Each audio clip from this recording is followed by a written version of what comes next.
Nuestro texto inicial se encuentra en el libro del profeta Jeremías, capítulo 2, verso 3.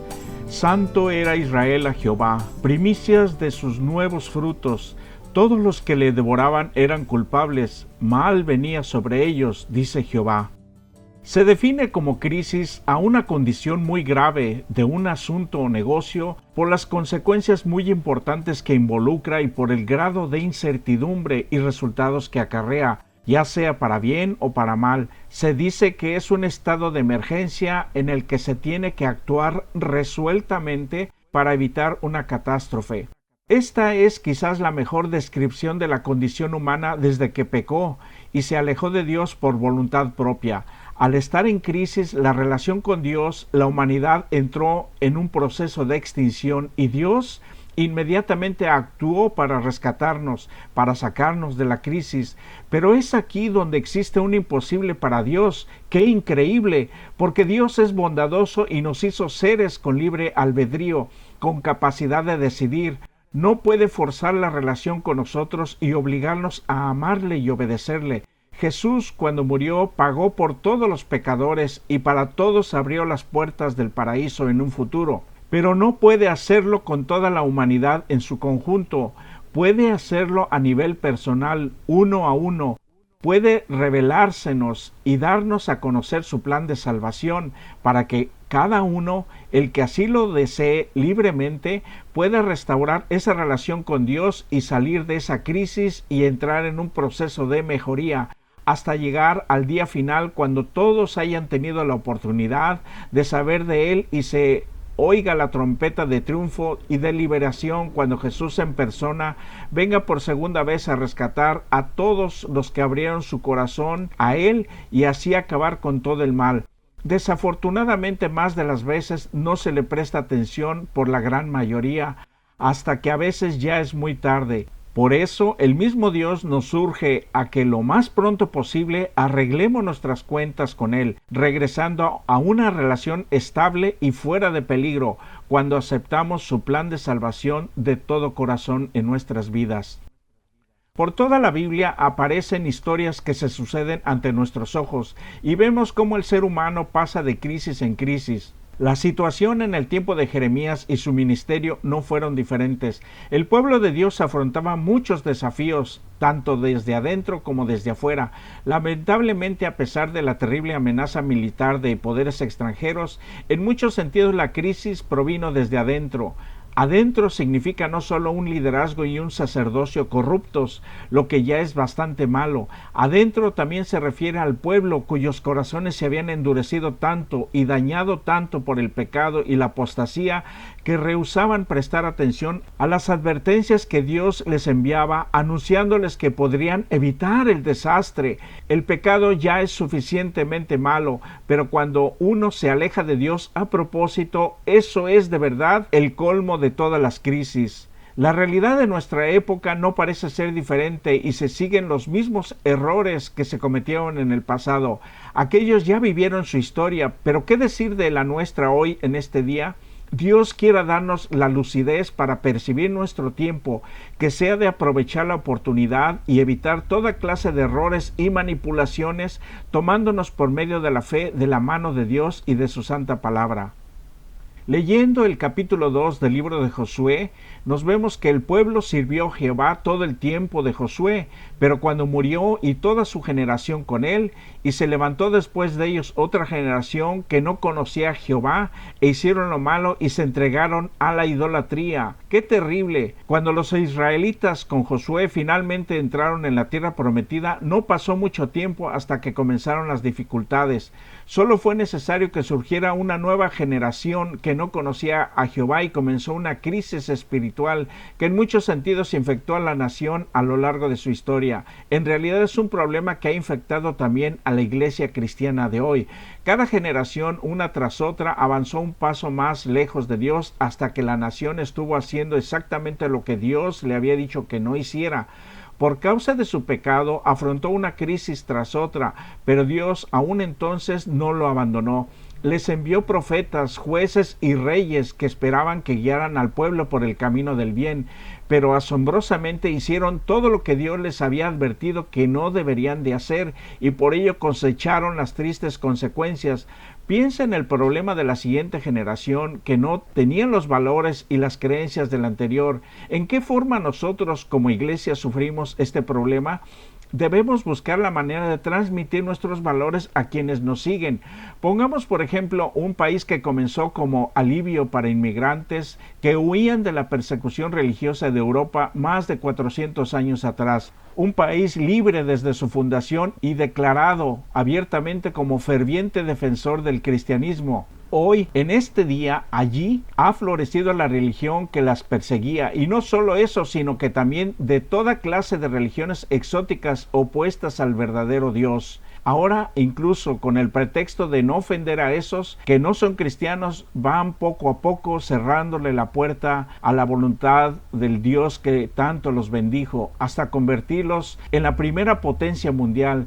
Quizás, como en el pasado, alguien culparía a los malos líderes religiosos o políticos. No vamos a hablar de ellos, no es nuestra función. De lo que sí podemos aprender del pasado es que hubo una o más generaciones a nivel familiar que poco a poco olvidaron transmitir su herencia cristiana, y lo que tanto sufrimiento les costó y la sangre de tantos mártires que murieron para preservar la pureza de la doctrina bíblica. Alguien dijo que quien no aprende de los errores del pasado corre el riesgo de repetir esos errores en la actual generación. El gobierno de Saúl, David y Salomón duró unos 100 años de paz aparentemente estable. La nación creció hasta ser una potencia regional. Sin embargo, los buenos tiempos no duraron mucho. Después de la muerte de Salomón, la nación se dividió en dos reinos, Israel en el norte y Judá en el sur. Mucha de la culpa puede asignarse al gobierno equivocado de Salomón, que aun con toda su sabiduría cometió muchos errores. La única sabiduría que perdura es la que obedece la voluntad de Dios, conociéndola de primera mano a través de su santa palabra revelada, la Biblia. Después de la división de la nación, las cosas fueron de mal en peor. Finalmente exiliaron a los habitantes de ambos reinos, unos por Asiria y otros por Babilonia. Una cosa es segura: Dios no abandonaría a su pueblo sin darle tiempo y oportunidades suficientes para volverse de sus malos caminos y evitar el desastre que traería inevitablemente su pecado. Es muy difícil salirse de la cultura y el ambiente propios, pero no debe ser excusa el mal que nos rodea para dejarse llevar por él. En medio de este cuadro, el joven Jeremías comenzó su ministerio profético. La palabra de Dios vino a él y la proclamó con la esperanza de que la gente, atendiendo a estas palabras, pudiera evitar la ruina que de otro modo sobrevendría ciertamente. Aunque la nación había experimentado alguna reforma espiritual bajo el liderazgo de Ezequías y de Josías, la gente volvió a sus antiguos caminos y cayó en una apostasía peor. Como lo hizo durante su ministerio, Jeremías habló en términos clarísimos de lo que estaba sucediendo. La gente había cometido dos males. Primero, había abandonado a Dios, la fuente de aguas vivas. Y segundo, como resultado, había cavado para sí cisternas rotas que por supuesto no podían retener agua. En los primeros años del ministerio de Jeremías, el pequeño reino de Judá se había visto envuelto en las batallas militares entre Babilonia, Egipto y el poder decadente de Asiria. Joacim, el rey de Judá, pudo estabilizar el país no solo jurando lealtad al rey de Babilonia. Sin embargo, lo que muchos en el país querían era pelear y liberarse de los babilonios, aun cuando eso no era el plan de Dios. Por el contrario, Dios estaba usando Babilonia específicamente como un medio para castigar a la nación por su apostasía. Una y otra vez Jeremías advirtió al pueblo lo que sucedería por causa de su pecado, y cada vez muchos de los líderes políticos y religiosos rehusaron prestar atención a las advertencias, creyendo en cambio lo que ellos deseaban creer, que era que Dios los libraría. Después de todo, ¿no eran ellos el pueblo especial llamado por Dios? ¿Cuándo fue la última vez que creíste lo que deseabas creer, sin importarte cuán obviamente equivocado estabas con esa creencia? ¿Qué lecciones podemos aprender y que nos pueden evitar caer en lo mismo? En Jeremías 5:1 Dios le dice a la gente que corra por las calles y vea si encuentra un hombre, si alguno que haga justicia, que busque la verdad, que busque a Dios, y yo perdonaré a Jerusalén. Esto nos recuerda a dos historias. Una es la del antiguo filósofo griego del siglo IV a.C.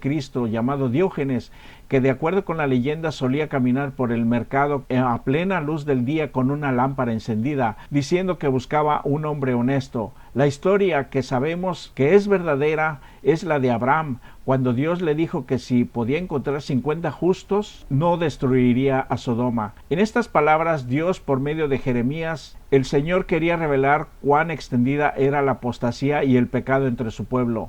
La palabra de Dios plantea un punto que aparece en todo el libro. No importa cuán bajo hubiera caído la nación, muchos en el pueblo creían que todavía estaban siguiendo fielmente a Dios. Pronunciaban su nombre, pero lo hacían falsamente, en lugar de hacerlo en verdad, en juicio y en justicia. Ellos no escucharon la advertencia que venía de Dios, sino que siguieron con sus vidas y prácticas religiosas como si todo estuviera bien entre ellos. La profundidad de su engaño les trajo las consecuencias. Mucha gente del pueblo obtenía un falso consuelo en las palabras templo de Jehová es este, como si el tener el templo fuera todo lo que necesitaban para asegurarse de que todo iba bien con ellos. Lo consideraban, como en la antigüedad llamaban a las reliquias, como un amuleto para que les trajera buena voluntad de Dios. Una cosa es saber que estás en una crisis, pero estar en una crisis y no saberlo es una situación aún peor. Si Dios nos llamó en el pasado, debemos mantener nuestra vocación día a día hasta lograr la perfección con su ayuda. La Biblia nos dice lo que hacía la gente en aquellos días. Cada uno hacía lo que bien le parecía.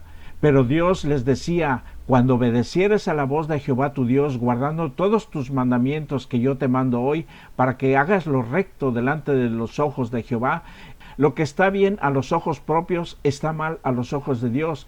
Por esto debemos someter todo, aun nuestras conciencias, a la palabra de Dios, la Biblia. En algunos casos, algunas de las cosas malas fueron hechas por quienes creían que podían justificar sus acciones con la Biblia.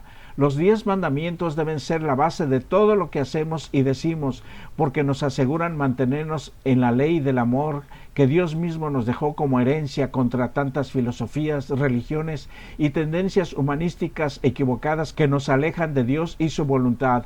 Al estudiar Jeremías este trimestre, recordemos que a pesar de las repetidas advertencias, el pueblo creía que estaba bien con Dios.